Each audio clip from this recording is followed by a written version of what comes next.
Hello and welcome to the Korean Beauty Show podcast.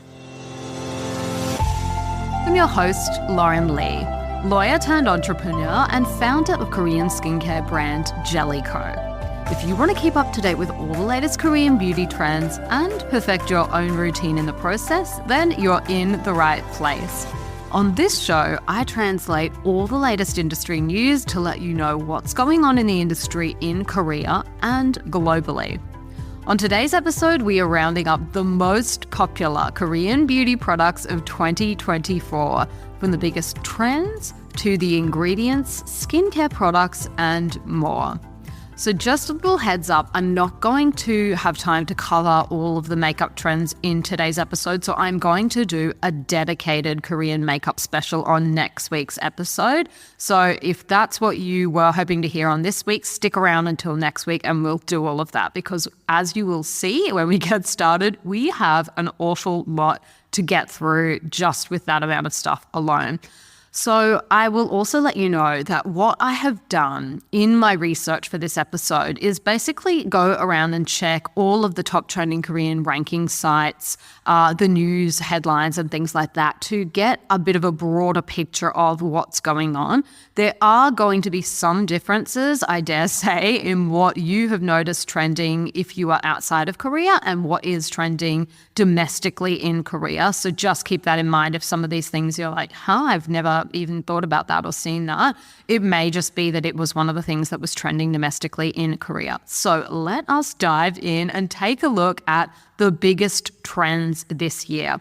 And there were 6 of them according to Glowpick. The number 1 was Spicule Skincare. So these were the skincare products, some of which were making claims about being micro-needling in a bottle. And I'm pretty sure that everyone has likely seen them if you have been following along with anything Korean beauty related in 2024. These have been everywhere.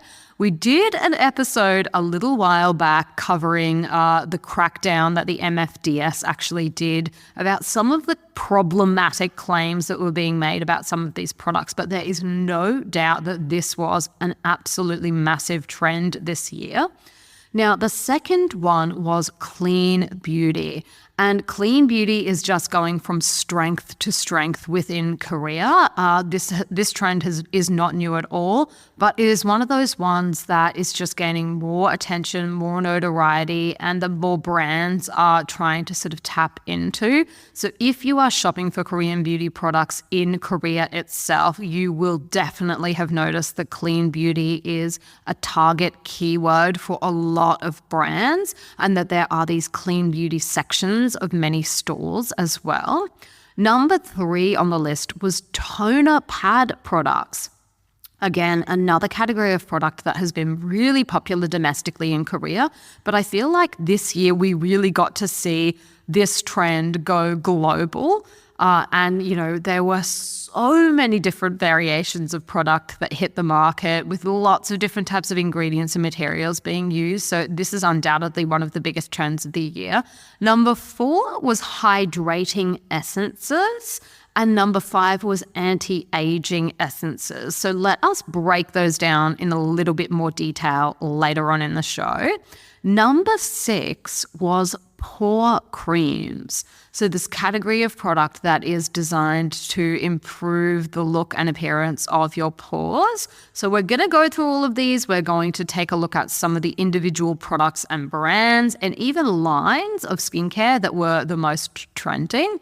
But before we do that, let us take a little bit of a helicopter view at the biggest ingredient trends this year as well. Starting off with retinol, which is really having its moment in Korean beauty. It wasn't historically anywhere near as popular in Korea as it was overseas, where it has long been regarded as the gold standard in anti-aging, certainly. And that's for a whole host of different reasons. Koreans haven't traditionally liked to use ingredients that have a lot of side effects. And the side effects of using retinol and vitamin A products in your skincare routine are fairly well known at this point. everything from redness to dryness, irritation and flakes.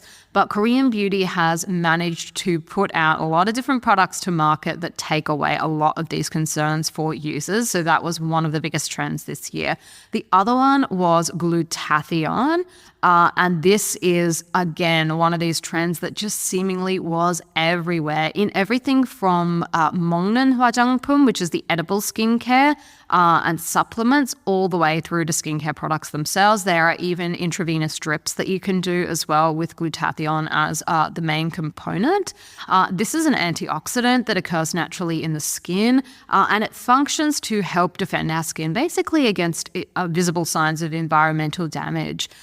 When taken intravenously in higher doses, it has also been proven to have positive effects on melasma and, pigmentation and those kind of issues, which is why you'll often see it being bandied around with brightening skincare claims as well. Number 3 on the list of popular ingredient trends this year was PDRN, which stands for polydeoxyribonucleotide.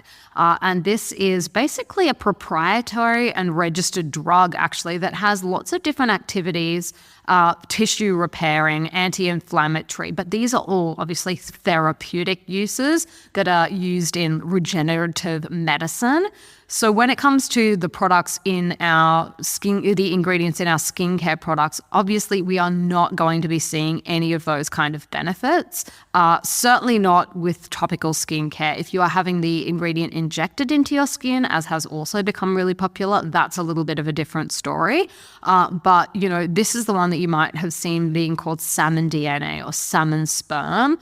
It has become a really, really big ingredient trend in topical skincare products, but also I think we have really seen the explosion this year of skin boosters. Certainly in Korea, but also abroad, I'm noticing more and more skin clinics and dermatologist offices and things like that offering these kind of things to their patients after they've done microneedling treatments and all of these kind of in-clinic procedures. And certainly the effects that you can have on your skin from those kind of injectables is entirely different from the topical skincare products. Number 4 on the list was peptides. And I think that there is no doubt that we have seen more and more products come to market featuring a whole range of different peptides. There are hundreds of different peptides. They are the building blocks of proteins. And at a broad level, they can penetrate the skin to moisturize it and help smooth the appearance of fine lines and wrinkles, which is why we love them. So they were some of the key ingredient trends that we saw. Now, some of the most popular lines of products in Korea, number 1 was Estura's Atto Barrier 365 line. And I know that a lot of people globally love this line as well. So Estura is another brand from Amore Pacific, which is of course one of the largest beauty conglomerates in the world. But certainly in Korea, they have so many different brands in their stable, and this is one of them. Another couple of lines of skincare products that were really trending domestically in Korea this year were from the brand Manyo Factory. They actually had 2. Pantatoin was the first one, which is their unique formulation of panthenol and ectoin. And then their second line that is very popular domestically is the Bifida Biome line. And again, this is like a collection of products in the same line. So these ones were very, very popular. Potentially the Manyo one less so overseas. I know a lot of people tried their cleansing oil this year. I'm not sure if the Bifida Biome line and the Pantatoin lines are as popular overseas. Certainly they were not as popular when we were stocking them at Style Story. But, in terms of like what was actually trending in Korea, very, very popular brand as well. So now let's go and take a look at individual categories of product and which ones were the trending ones in Korea. So big category that is always very, very popular in Korea is, of course, cleansing oils. And Manyo Factory's products are always extremely popular in this category. So cleansing oils, there are so many different ones out there on the market. One of the ones that was getting a lot of attention globally in, on social media, I noticed was the newer one, the Heartleaf one. But cleansing oils definitely maintain their status as a very, very popular type of product. Now, the next type of product that was very popular was essences in Korea. And I already mentioned that hydrating and anti-aging essences were some of the top trends. So in terms of products that were popular in Korea itself, the two big ones were Hanyul's Red Rice Essential Skin Softener and the Who's Bichop Self-Generating Anti-Aging Essence. So these products, both of them, have been very, very popular in Korea for a long time. They don't get as much airtime overseas. Hanyul as a brand is extremely popular domestically in Korea, but I'm not sure that it's ever reached the same kind of heights globally. And that's probably just a feature of where they're doing the most of their marketing. But domestically in Korea, Hanyul is an extremely popular brand. Now, before I get into the serums and ampoules that were trending in Korea, I would just like to remind you guys that if you love Korean beauty products, we would absolutely love for you to try our brand. And Jellyco is available online at jellyco.com. That's our global website. We are also available on Amazon in both Australia and the US. In America, we are also available on ecosmetics.com and at CO Bigelow, and they have an online website and they also have an offline store in New York City. We are also available offline in Australia through Jardin Pharmacy. So we would absolutely love for you to try our products if you haven't already. And we also have sample sizes available for some of our most popular products so that you can try them before you commit to buying the full size. And we have refills now available for 3 of our products as well, for our toner and 2 of our serums. So lots of different ways that you can try our products, and we would absolutely love for you to try them as well.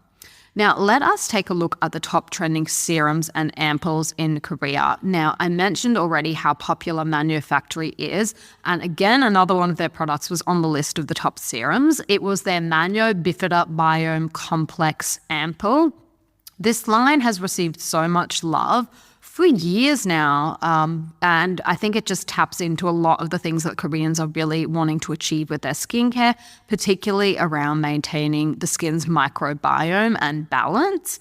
The next one was another very beloved line, and that was Estura's Atto Barrier 365 Hydrocera HA Deep Hydration Ampoule, which is an absolute mouthful.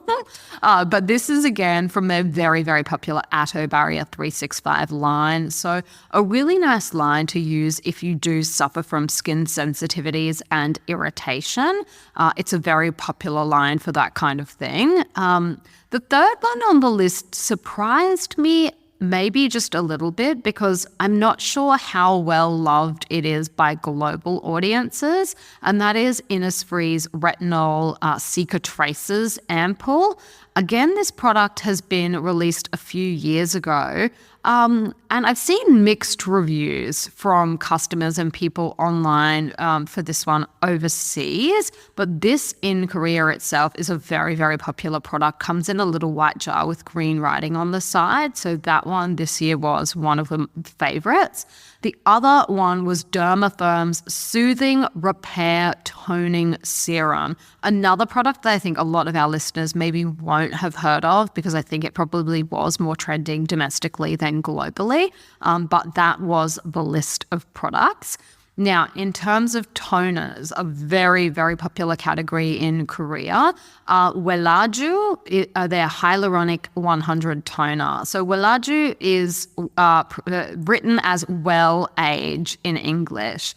So if you see that, that's the same one. And their ampoule is actually extremely popular as well in Korea, not just the toner, the ampoule as well. And it's actually recommended by a lot of Korean dermatologists.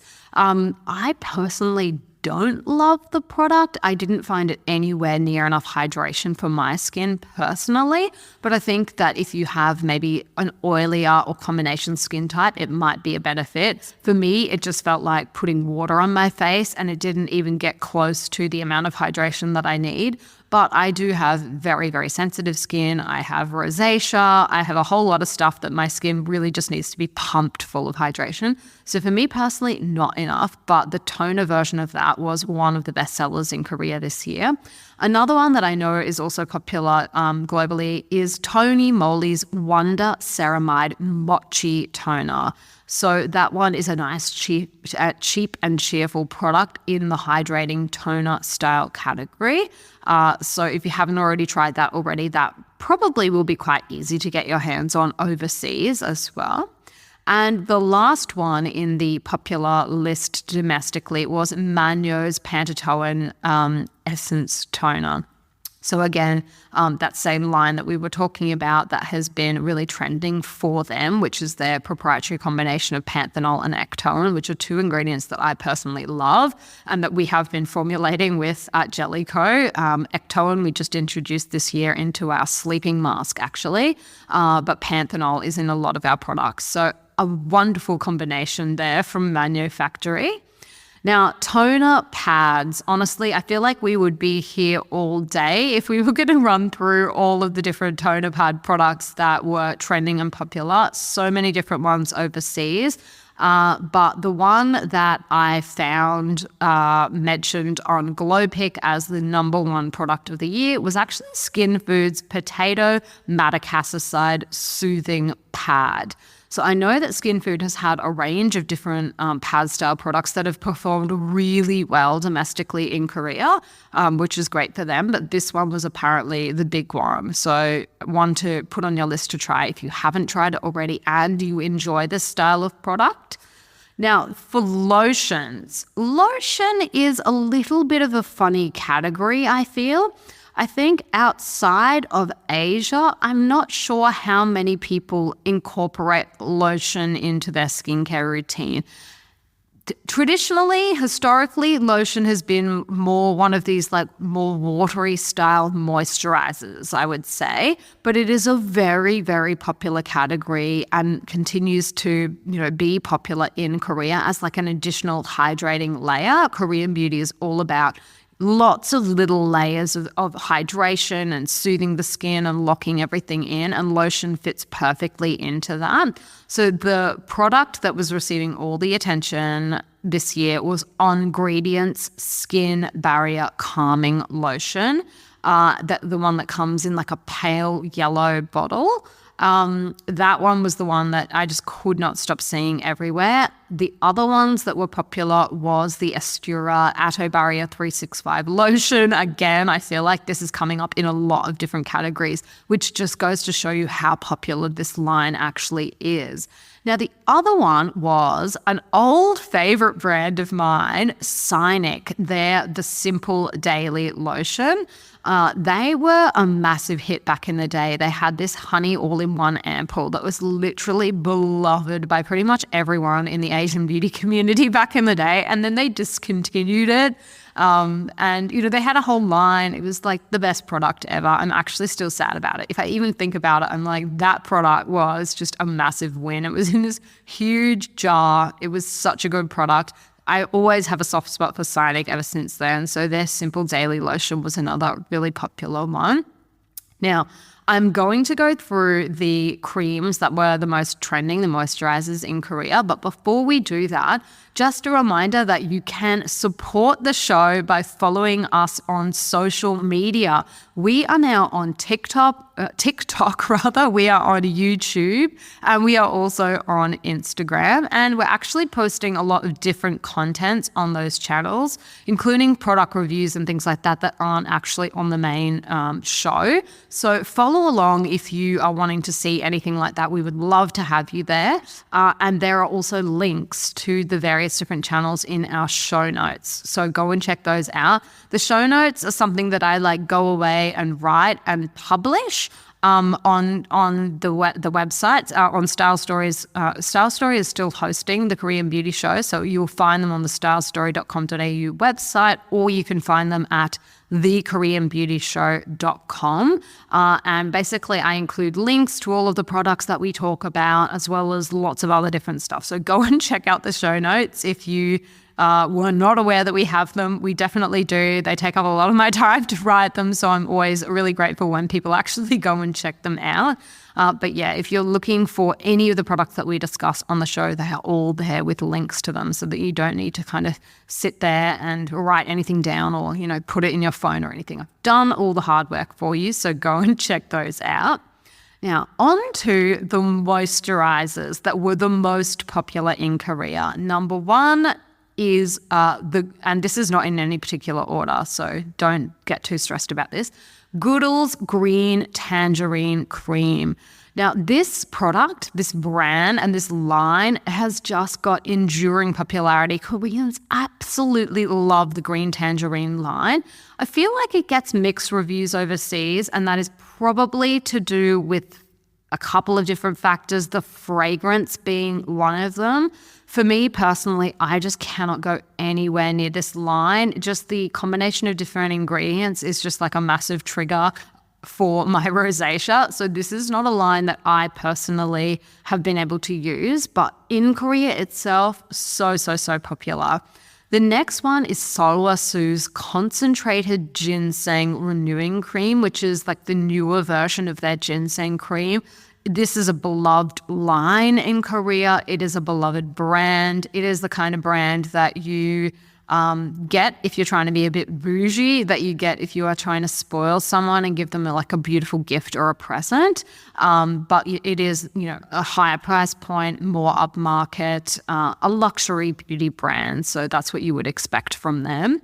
Now, Dr. G actually had two of this year's really popular moisturizers. The first one was the Red Blemish Cream, which is the little one in a white jar that people overseas have been raving about as well. That has been getting a lot of attention, a really good product for people that have combination skin, acne, that suffer from anything like that. The other one that was really popular was the Royal Black Snail Cream. Now, snail mucin is another ingredient that Korea is synonymous with. People, when they think of Korean beauty, often will think of snail essence, snail cream, all of these kind of things. But funnily enough, Koreans have not really been getting into their snail for quite a few years. And this product is kind of an exception. It is very popular domestically. So snail is back and trending in the headlines in Korea itself for, the first time in, let's say, quite a while. Obviously, CosRx, once they were bought out by Amore Pacific, they started to get a little bit more notoriety and recognition within Korea itself. But until that point, the brand had been pretty much entirely popular overseas, and not as many Koreans even really knew about it. And that is obviously one brand that most people, when they think of Korean beauty, they think of that brand and they think of that line. So it did a kind of a reverse launch, if you will, into Korea, in the sense that they launched in Korea, but then really took off overseas. So that's where they concentrated all of their efforts. Then they were bought out by Amore Pacific and kind of refocused and re-entered on a bigger scale the local Korean market. So that's a little bit of an interesting test study. Now, on the Style Story website, our most popular moisturizer, again this year, was Bubble Tea Steam Cream. This is Jellicoe's most popular product. Pretty much globally, it's our number one bestseller in the States. It's our number one bestseller in Australia. It's the main product that everybody wants when they think of our brand. So Style Story actually stopped curating other Korean beauty brands. We stopped distributing other Korean beauty brands halfway through the year. So our results and stats and everything are a little bit skewed because of that. Because what happened was, when we announced that we were not going to be curating any more Korean beauty brands, most people came in and cleaned up the vast majority of our stock. And certainly all of the popular products were gone pretty much immediately. So our results this year are admittedly a little bit skewed, but it was following the trends of past years as well, when that was the most popular moisturizer. So that was moisturizing creams. And you can see a little bit of a range of different products. The green tangerine cream is obviously designed to target dark spots. That's at least how they market it. And the ginseng renewing cream is more of the anti-aging variety. You've got a blemish cream there from Dr. G, and then snail cream as well. So a real range. Now, mist products. This year, the really popular product was actually Johnsembo's Essential Water Microfitting Mist. And you might be thinking, what happened to D'Alba? So D'Alba was still there, don't stress, but this year it was actually their White Truffle Supreme Intensive Serum Mist, which is a slightly different variety from the product that is normally getting all the headlines. That was like the oil mist category. The third product that was really popular domestically in Korea is a personal favorite of mine, and that is the Estura Atto Barrier 365 Cream Mist. I really gel well with that product. I feel like of all of the milky toner, milky cream, milky essence style products, that is the one that I personally enjoy the most. So I'm glad to see that I was in good company there. Very popular product. Now, the number one sunscreen that everyone in Korea was raving about this year was the Round Lab Birch Sap Sunscreen. That is the one in a little white tube with blue writing on it. That is kind of like the counterpoint to the Beauty of Joseon sunscreen that everyone globally loves. That would be the number one globally, and then the Round Lab one would be the one that everyone in Korea is talking about, and they have a lot of similarities too in use that will surprise no one. So I think if you like one and haven't tried the other, try it out and see what you think.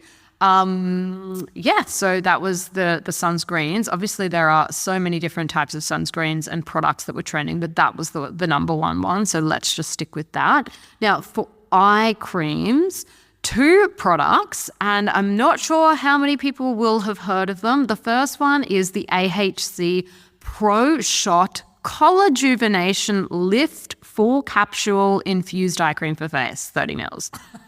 Try saying that 3 times in a row really, really fast. I don't think they could have shoved any more words into that product name. If they tried, good for them. It obviously worked. Very, very popular product. This is just another iteration of their eye cream for face. Basically, if you're scratching your head going, what was all of those words you just said after the brand name? AHC, very famous for their eye cream for face, which is an eye cream formula that can be used all over the face. This is just another iteration of it. So that was really popular this year. The other one that was really popular was Goodall's Green Tangerine Dark Circle Eye Cream. So again, you can see that this line from Goodall, how popular it really is in Korea. It has appeared in multiple categories as well. So they were some trending eye creams. Now, for Spicule Skincare, which I mentioned at the beginning was one of the really big trends this year, I don't think anyone would deny that the most famous of all of the Spicule Skincare products, and certainly the most popular, was VT's Riedel Shot. And they have tried to capitalize on this popularity by introducing a whole lot of different ones. You know, there's different levels, 100, 300, 700. They've now also introduced different colors of product in the line as well. But this product, I think, wins Spicule Skincare for 2024. The product that was mentioned as the number one in the peptide category, which was, of course, one of our big trending ingredients, was CosRx's product, the Peptide Skin Booster Serum, which is still, I guess, a relatively recent launch from CosRx. So there you go, that product, they finally really nailed it with the domestic Korean market as well. This was a product that people were really, really excited about, and it was very popular domestically in Korea. So that was an absolutely massive list of products to get through. Sometimes on the show, I have people leave comments like, oh, you didn't cover that many different products. Well, hopefully this episode will have satisfied any need or curiosity you have for a master list of a lot of different products. I will put links in the show notes to all of these as well. Now, as you can see from how long it took me to get through just that amount of products, I didn't really have time to do makeup in today's episode. So if you are a makeup junkie, stick around for the next episode. I'm going to go through in minute detail all of the top trending products. So that is going to be, I'm going to need a huge glass of water before I do that one, because that is pages and pages of makeup. All right. Let us finish it up here for today. I will be back in your ears shortly. Until then, I will see you on jellycrow.com.